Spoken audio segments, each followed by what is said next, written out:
Hello, everyone. This is Michael Newman. I'm in Vaughan, Ontario right now. It's Saturday, September the 14th, 2024. We're heading over to the Vaughan Yard again to see if we can meet the members of CPKC Rail Bargaining Unit. We're trying to make it for their 11 o'clock shift.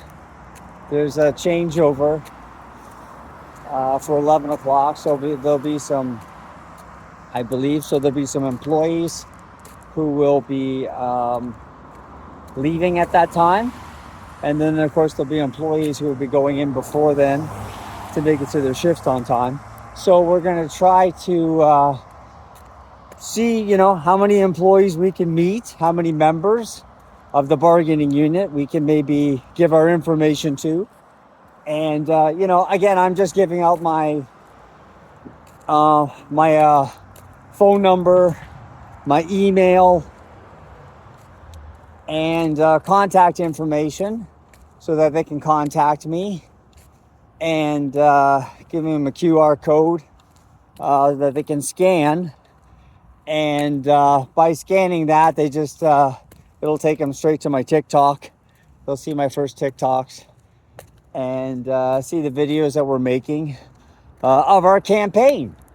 And this is a campaign of respect. It's a campaign of consent.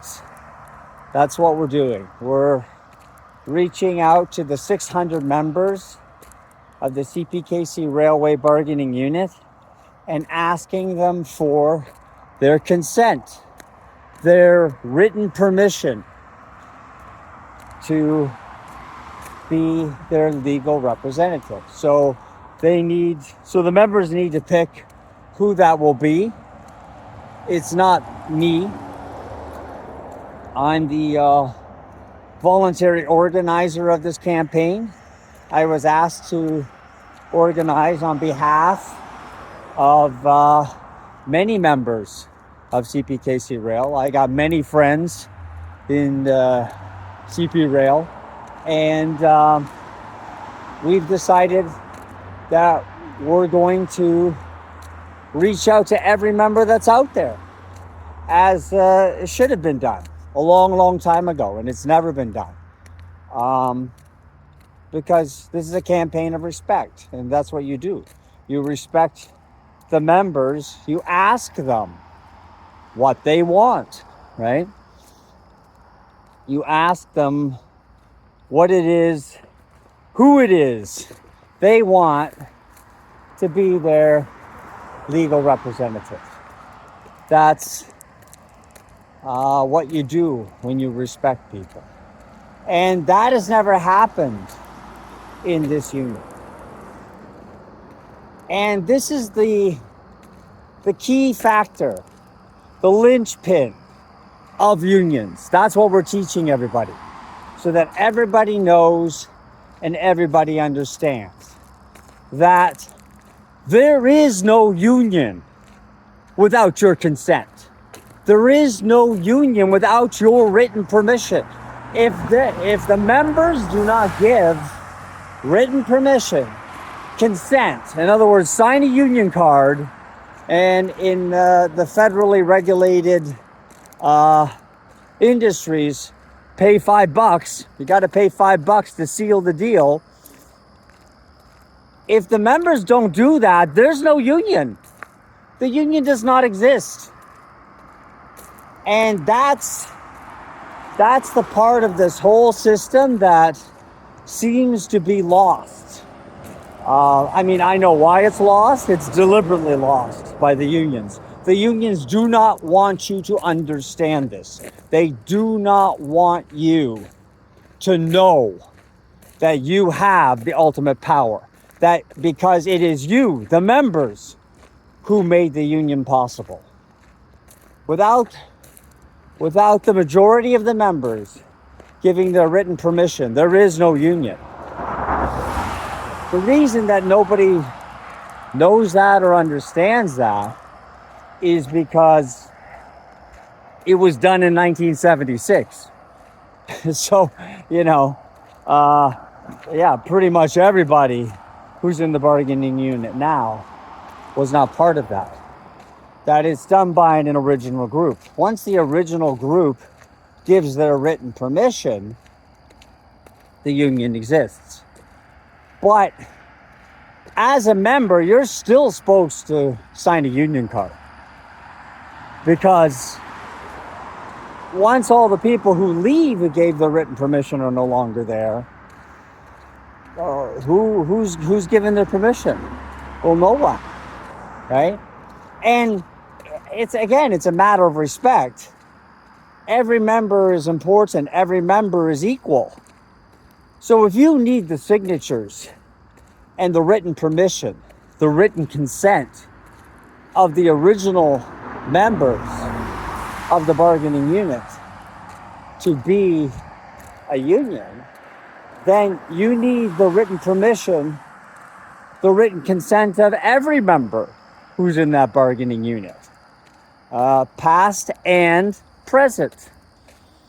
So that means when you as a member became an employee at CP Rail or later on CPKC Rail, and they told you were in the bargaining unit, at that point, you should have been asked to sign a union card by TC Local 1976. You weren't. And that's because, well, number one, they don't have any respect for you, so they're not asking you for your permission, because that's what it is. It's right. I'm asking you for your consent. I'm asking you for your permission. That's a submissive role. That's an admission that you are in a submissive place. You're not in the driver's seat. If I have to ask you for your permission to do something, I'm not in the driver's seat. You are. You're in control. You have the ultimate power. The union doesn't want you to know that. So they don't ask you for your written consent. They don't ask you for your written permission. So they don't ask you to sign a union card. And number two, they don't want to teach you. They definitely don't want you to teach you. They don't want you to understand that you have a right.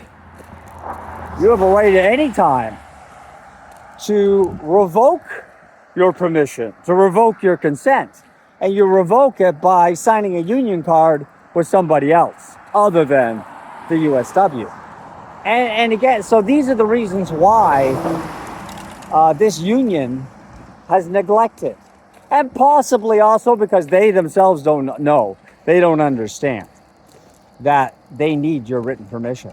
But whatever the case is, the documented fact is that no one, I repeat, no one in the CPKC Rail bargaining unit has ever signed a union card with TC Local 1976 USW.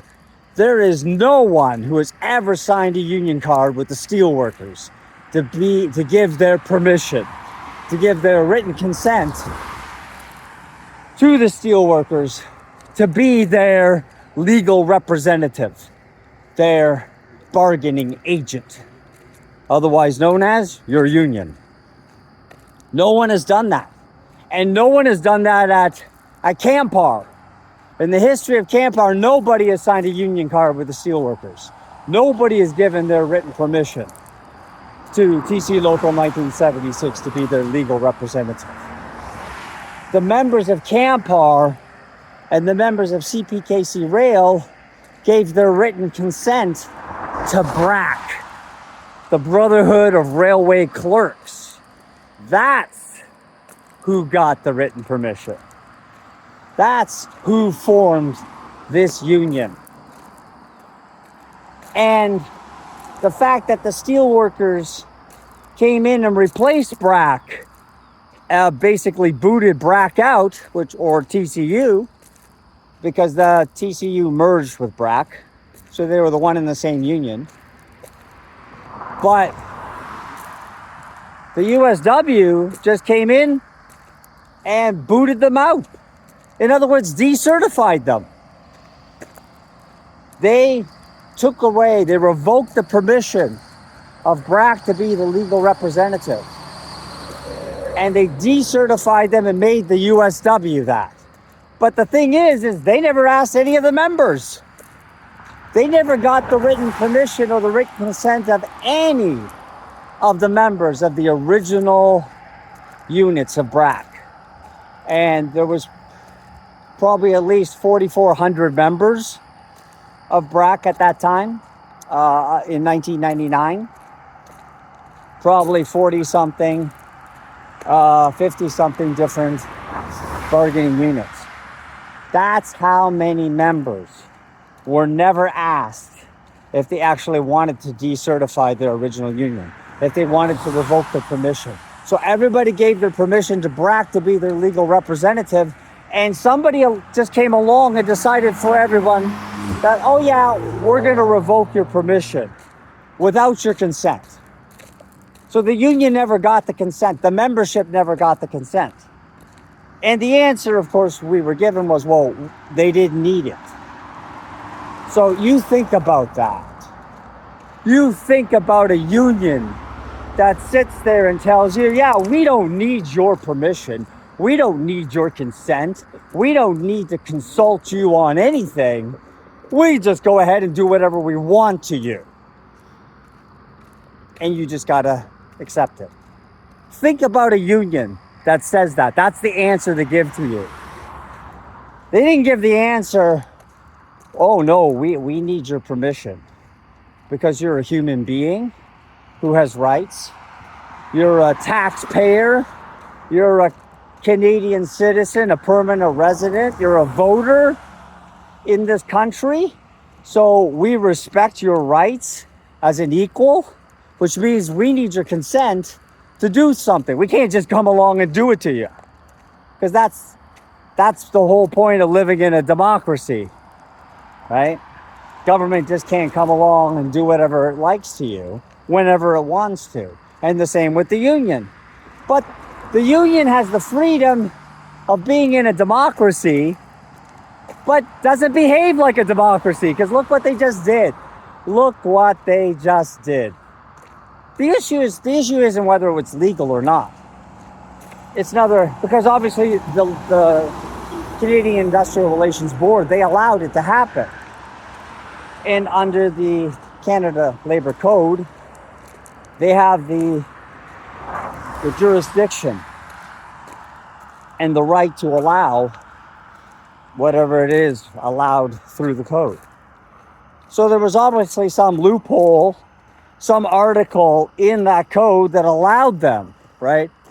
Allowed the union or members of the union to just go ahead and decertify your original union BRAC without your permission, without the membership's permission. Somehow they were able to decertify 4,400 members, take away their consent, and hand it over to the steelworkers without actually getting everybody to sign cards and pay $5, without even telling anybody. Somehow they were able to do it. I don't know how. Can't get an explanation out of the board. But that's not the point, right? That's not the point. The point is, we're members. We're the people who decide if there's a union or not. Therefore, you got to ask our permission. And the very fact that you didn't ask our permission means you have no respect for us. So why should we ever have any respect for you? Right? That's what it means. Why should you ever respect a union that has no respect for you? They never asked you. They never even came around afterwards and said, oh, well, maybe we should ask everyone their permission after the fact. They never even did that. They never will now. Because I can tell you, who's ever going to sign a union card with TC Local 1976, USW, who's had the experience of having people decertify your union, your original union brack, take your original union brack away from you, and you don't even know they're doing it, and they don't even ask your permission because they say they don't need it? Yeah, well, guess what? They need it. They need your permission because you can formally revoke your permission of TC Local 1976 USW being your legal representative by signing a union card, a consent form, and giving your written permission, your written consent to somebody else, to some other union. So they need your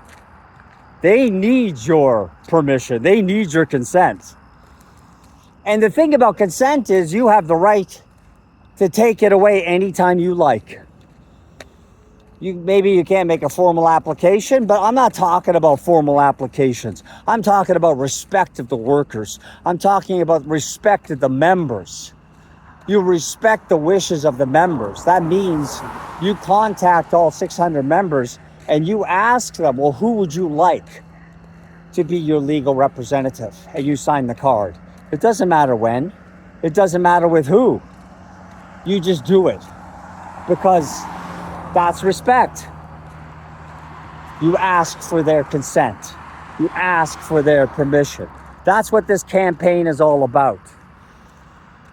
This campaign is all about going out, seeking out the 600 members and asking them for their permission and telling them it's your right to give consent and you need to give consent because somebody else has done it for you. That's the issue. The issue is you never gave your permission for TC Local 1976 to be your legal representative. Somebody else did it for you. But nobody can do that. Nobody can give your consent on their behalf. No person can come along and say, yeah, I give permission for you to take this person and do whatever you like to them. How can you do that? How can you do that in a democracy? That's what a union card is, right? A union card is a consent form. And with that consent form, you create the union. That is how powerful this card is. That's why the union keeps misrepresenting it. They're never going to tell you accurate information about what this whole system means. Partly because they don't understand. I'm pretty sure they don't understand it. Because they have no interest in it. All they have interest in is getting in the union and collecting your money. And then spending it the way they like to. Because there's no meetings, right? You got no union meetings. So the members don't make any decisions. And the unions, they're not shy about it. They say the executive council makes the decisions on your behalf. So you're supposed to vote for your executive council. But nobody has ever elected a new person onto the executive council. The executive council is made up of the people the union picked. It's not made up of members that the members picked. There's never been a single person who's ever been elected who was chosen by the members and they replaced somebody who was chosen by the union. That's never happened because there's only been 2 sets of elections. And that's only because the members, my friends and I, figured out how to do it, and then we went around and telling everybody how to do it.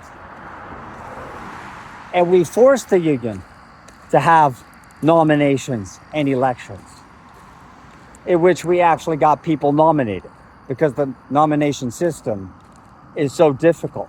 And it's not, again, it's wrong. It's not supposed to be like that. It's not supposed to be difficult to get somebody nominated. It's not supposed to be a challenge. It's supposed to be a very simple process. So you can already see that the whole system is very disingenuous. It's not made for the members. But what the members need to know, what you as a member need to know and understand is that doesn't matter. Don't waste your time.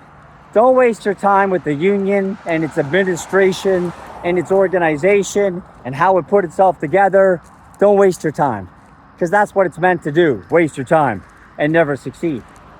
Work with the original thing that made it all possible. And what that is signing a union card, giving your written consent, giving your permission. That's the power, because that's what made your union happen. Without that, in 1975, all the workers at CP Rail, all the rail workers at Campar, I don't know if it was CP Trucks at that time or not, but all the workers nobody gave their consent. Nobody signed a union card. Nobody was organized. And then in 1976, that's when it happened.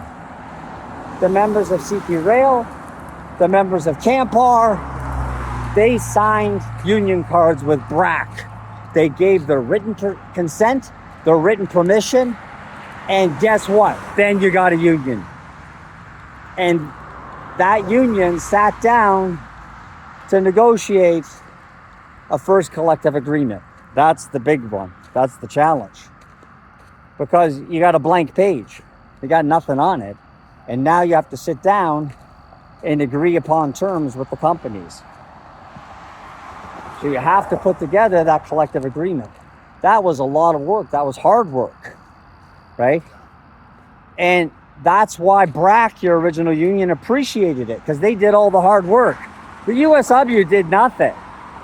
All they do is copy, because once you've done a first collective agreement, after that, when you go back to bargaining, you basically agree to 95% of it all over again. You don't change anything. You might make a little change here and there.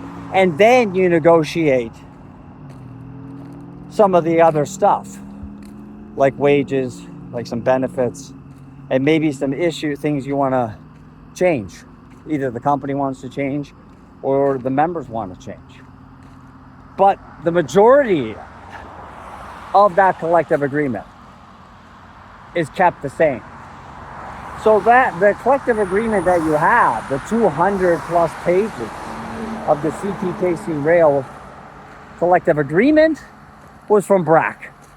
BRAC negotiated that. BRAC made that happen. So, when the union comes out and says, you could lose your collective agreement, that's just like total nonsense. It's not even nonsense, it's ignorance. It's just ignorance. It shows that you don't know or understand how the collective bargaining process works. Or you're just lying, right? It's either one or the other. You're just outright lying about what you're saying, or you don't understand it. So I'm not sure which one they would want to admit to. But there's no other answer, right? I'm just going by logic. I'm just going by reasoning here. There's no other answer, because you're not going to lose your collective agreement. That's just nonsense. It's not even worth answering, because it doesn't happen. What do you think happens at the end of the collective agreement when it expires? You've lost your collective agreement. It's no longer there. It's expired. You now have to agree to a new one. That's exactly the same thing with getting a new union. All the thing that changes is who your bargaining agent is. Who does your bargaining for you. That's all that changes. The collective agreement stays the same and stays with you, stays with the members, because it was agreed upon. Once the company agrees to something with the members, that stays. That's Article 50. You read Article 50 of the Canada Labour Code. Same article as in the Ontario Labour Relations Act. They have almost the exact same article that says everything stays the same. All wages, benefits, and working conditions are frozen. They stay the same the moment you go into bargaining and you decertify your union and get a new one, and you have to go into bargaining again. That's what happens. at every time. So every time your collective bargaining agreement expires after 2 years or 3 years, they have to sit down and renegotiate a new one. Well, guess what? They just take the old one and they go through it article by article, line by line, and agreed. They go status quo, status quo, status quo. That's all they do. They just agree. They sit there and they agree to it. But of course, you as a member, you're not going to know this because they don't let you into bargaining. They don't let you see this stuff, right? So again, why does the union do that? Because they don't want you to know. They don't want you to know that you can be your own union, that you can do what they do 1,000 times better. I know, because I've seen it. I've seen what the USW is capable of. I've met the major players. I've talked to them. I've listened to them. I've talked to all these people in 1976. None of these people are any better or any more capable than all the other members of the bargaining units of TC Local 1976. If you're capable of getting hired at CP Rail or Campar, you're capable of running your own union. Easy peasy. Because they don't do anything extraordinary at all. And in fact, as the documentation shows, they don't even learn anything. They learn nothing, they share nothing. And I'll talk about that another time. It's too much for this video.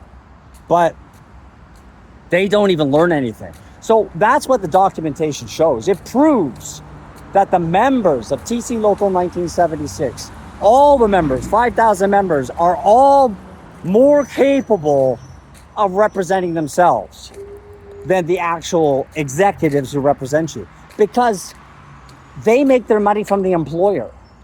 They don't plan on getting a lucrative job as president or vice president, and they don't plan on yearly trips of going to Mont Tremblant and Blue Mountain and wherever other resort, and Las Vegas, all these other resorts that these unions plan on, or even Hawaii. I've heard Hawaii. I've heard the Caribbean. I've heard Bermuda. Yeah, these guys go everywhere for union business. That's at the forefront of what they're there for, right? That's not what the members care for. All the members say the same thing. I just had a good friend of mine from CPKC Rail the other week. We met for coffee, and he said, Mike, the members want representation. That's what they want. They want representation. And you have to contact all 600 and talk to them about getting that representation. And he's absolutely correct. That's exactly what we have to do. We have to meet every member. We have to talk to every member. We have to contact every member at least. We need to sit on the phone or in a Zoom meeting and talk to every member of CPKC Rail and say, look, we need to know who it is you want to be your legal representative. We need your consent. We need your written permission. We need you to sign a union card. We're not going to tell you who to sign with. You have to ultimately decide that for yourself, because nobody can tell you who to give your permission to. People can make suggestions, but it's supposed to be of your own free will, your own fruition, to decide who you want to represent yourself. And through my experience and what I've seen, that the only person who's going to be good at representing you is you. The members are the best representatives ever because they do all the work. They sit there and fight the grievances. They sit there in interviews and with their fellow employees, their fellow co-workers, and they defend them. And they learn what you need to say and what you need to do to represent yourself the best, in the best of light, so that you will not receive unjust discipline. That's done by your union reps who are on the floor with you. Your union steward, unit secretary, whatever, unit president, whatever you want to call them. Those people who go in there and they defend you, and you'll know somebody who's defending you, and you'll know somebody who's not. And those people who go in there and defend you, they are a fantastic union right there. And that's all my friends. I got a lot of good friends, and they know how to defend themselves and defend their fellow members like nobody else's business. And they did it, right? They did it without having the legal control over the collective agreement. In other words, they're not the union. The union has the ultimate power of deciding where a grievance goes. It's called, they have carriage of the grievance. In other words, they decide where to carry it. And usually they carry it so that it ends up on the sidelines, doesn't go anywhere. And if you're a member and you can try to force them, sometimes they give in, but ultimately they don't have to. And that's why you need legal control over your collective agreement and its enforcement. And that legal control is you are the union. That's it. You're the union. When you're the union, you have legal control. You make the legal decision of what to do. That's all a union is. It's nothing else. Costs no money. Costs $5. That's it. And you can get your $5 back. It costs $0 to become a legal union, to have legal control. That's what you need as a member. It's the easiest thing in the world. And the unions don't want you to know that because they want your money. They use the majority, not even the majority, like 90% of your money is used by them to administer these expensive, overbloated unions. That's all it is. They just create these things that need money, and then they claim, oh, well, that's what you have to do because you have to have a union, so you have to administer the union, so you make it the most expensive way possible to administer the union. You go to a resort, and you rent hotels, and you fly there, and you go out to eat. So that all costs a lot of money. So we need a lot of union dues. And then we pay people full-time salaries to administer this, rather than just go to work like everybody else and make your money from the employer. Like, that's what you're paying for. It's a ridiculous system, an ineffective system. You as a member know it. You know there's something wrong with this system. It's ineffective. You want representation. I know that. 100% of the members I talk to want representation, which means they want somebody fighting for their rights and to the best of their ability, in good faith. That's what they want. That's what they're entitled to under the law. You're entitled to it. And the reality is with these unions, you don't get it because that's not their focus. Their focus is on administration. Number one, paying themselves a big salary to be a full-time union person. Number two, spending their time planning their trips to get together with other union people so they can talk about union business and the very expensive, time-consuming process of administering this gigantic union. Just do away with it, guys. Just do away with it. Revoke your permission and sign a union card with somebody else. Sign a union card with yourselves and make your own union. And in your own union, you say, yeah, the members all get together in a meeting and make all the decisions. End of story. That's it. We don't go to Las Vegas. We don't go to Mont Tremblant. We all get on Zoom, or we get on Google Meet or some other video conferencing, which costs $20 a month. And we sit there all in a meeting, all 600 members of CPKC Rail, and we make the decisions of what to do on everything. And we all vote. And you can vote by phone. You don't even have to be at the meeting. You just ask people to vote. And you have several meetings because CPKC Rail's 24/7. So somebody's always going to be working when there's a meeting. So you got to have at least 2 meetings, maybe 3 meetings. But you give everybody a chance. It's that simple. And guess what? You got $750,000 in union dues coming in the first year alone. Maybe even $1 million. So you got money. You got lots of money. And you can use that money to benefit yourselves, to enhance your representation. You use that money to hire an accountant. You use that money to hire a labor lawyer and to get the best legal advice. You use that money to hire a professional negotiator if you want. to go in and bargain for you. That's what you use your money for. And you put your money aside to have a strike fund. And guess what? Maybe you could use it to go on strike. And you could decide how much you want to spend on the strike fund. You can make it so it's like full wages. You'll get full wages for a week or two. You just save up the money.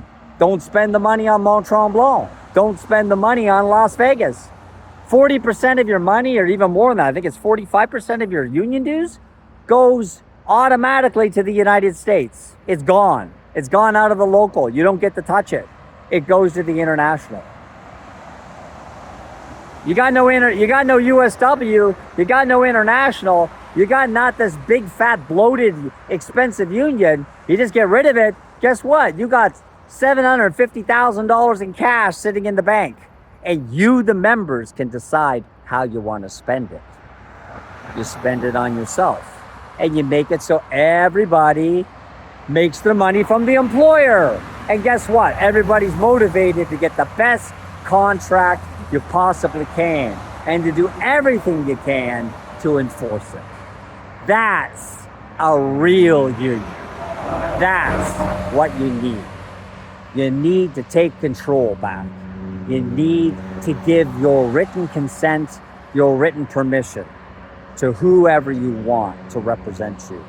I recommend you give it to yourself.